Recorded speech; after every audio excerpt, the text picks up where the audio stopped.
본 게시물은 아시아출판사 스토리텔링 콘텐츠 연구소의 도서 인간 이재명이 출처이며 저작권자인 아시아출판사 스토리텔링 콘텐츠 연구소의 허락 아래 제작되었음을 알려드립니다. 이재명의 외자서전 에피소드 37번째 돈은 안 되지만 일은 많았습니다. 변호사 사무실이 처음에는 한적했다. 전관 이유도 비빌 연고도 없이 새파란 나이에 개업한 변호사였으니 사무실을 방문한 의뢰인들은 변호사 명패가 놓인 책상에 앉아있는 내게 변호사니 먹이 가셨냐고 물었다. 제가 변호사입니다라고 하면 그들은 이상한 사람 취급하며 차갑게 발길을 돌렸다. 하지만 원치 않던 한적함은 오래 가지 않았다. 성남공단의 노동사건이 밀려 들어오기 시작했다. 경원대, 한국외대, 경희대 등에서 구속된 학생들의 변호도 도맡게 되었다. 소위 돈은 안 되고 골치만 아프다는 사건들. 나는 경기도 동부 지역에서 벌어지는 그런 인권사건, 노동사건, 시국사법 양심수들 대부분을 무료 변론해야 했다. 경기 동부 지역에서 무료 변론을 맡을 이가 나밖에 없어 돈은 안 되지만 일은 눈코 뜰 새 없을 만큼 많았다. 수사 재판 기록 복사비 등 필수 비용으로 10에서 20만 원을 받기로 했지만 대부분 그마저도 제대로 내지 않아 개인 비용으로 충당했다. 인권단체를 통해 오는 사건은 50만 원 정도가 지원되어 그나마 다행이었다. 일반 사건 상담도 당연히 무료로 했다. 나중에는 사람들이 114로 변호사 무료 상담 번호 안내를 요청하면 안내원들이 내 사무실 전화번호를 알려주었다. 상담은 상대가 어떤 사람이든 성실히 임했다. 가능하면 비용이 드는 소송을 피해 해결할 방법을 찾아주었다. 1987년에는 성남공단에 있던 F코업 코리아라는 일본 기업이 갑자기 문을 닫았다. 노조 활동을 봉쇄하기 위함이었다. 회사는 향후 3년간의 생산 물량을 확보해 놓았지만 물량을 빼돌리고는 소위 위장 폐업을 했다. 졸지에 직장을 잃은 200명이 넘는 노동자들이 내게 도움을 청해왔다. 모두 내 여동생 또래의 여공들이었다. 이럴 때 소용 있으라고 내가 변호사가 된 게 아니겠는가. 나는 이 사건에 반년 넘게 매달렸다. 열심히 했다. 힘들었던 점은 그들을 변론하면서 시도 때도 없이 눈시울이 달아오르고 목이 메었다는 것. 그들의 삶에 내 지나온 삶과 너무 닮아 거리두기가 되지 않았다.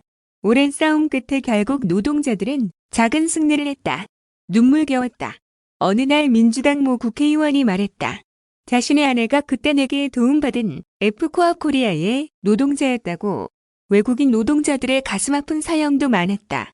필리핀에서 온 LELC 갈라기란 노동자는 1992년 성남 공장에서 일하다 오른팔이 절단되는 사고를 당했다. 불법 체류자였던 까닭에 산재로 인정을 받을 수 없었다. 그를 기다리는 것은 보상이 아니라 강제 출국이었다. 가족을 부양하고 동생들 학교 보내기 위해 2억 마일리 남의 땅에서 밤낮 없이 일하던 그는 한 팔을 잃어버린 채로 돌아가야 했다. 나는 갈라계 산업재해 요양 승인을 받아내기 위해 분투했다. 하지만 노동부, 공단, 출입국 관리사무소의 입장은 완강했다. 전례가 없다는 것이었다. 이에 나는 온갖 자료와 증거, 법리, 세계노동기구 권고조항까지 동원해 달려들었다.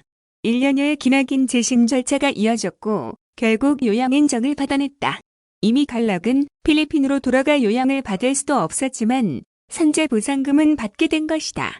갈락에게 보상금을 송금한 저녁 사무실 식구들과 파티 아닌 파티를 열었다. 갈락에게 그 돈이 사과가 위로가 될까 싶었다. 기쁘기보다 그날따라 내 굽은 팔은 더 많이 아팠고 술은 더 많이 마셨던 것 같다.